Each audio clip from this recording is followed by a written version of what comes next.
అందరికీ నమస్కారము. ఈరోజు రామాయణ ఆధ్వర్యంలో ఒక మేధావుల రాజకీయ చర్చకు వచ్చిన సందర్భంగా చెప్తున్నాం.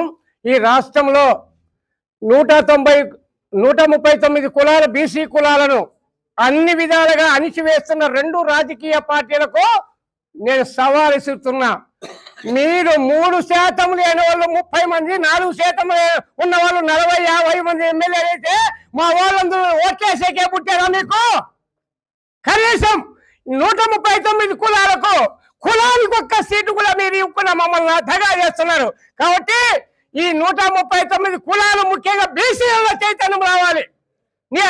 మైనార్టీలకు అన్యాయం చేస్తున్న మైనార్టీలకు ఎలాంటి ప్రాధాన్యత లేదు. ఎస్సీ ఎస్టీ జనాభా పెరిగిన వాళ్ళకి ఇవ్వలేదు.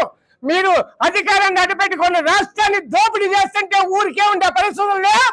2028లో అన్ని కులాలకు రాజకీయ ప్రాధాన్యత ఇవ్వకపోతే మీ పార్టీలు కలంత చేయడానికి ఎస్సీ ఎస్టీ బీసీ మైనార్టీలు బంధువులు కలుపుకొని ఈ రాష్ట్రంలో మీకు రాజకీయ ఉనికి లేకుండా కూడా హెచ్చరిస్తున్నా.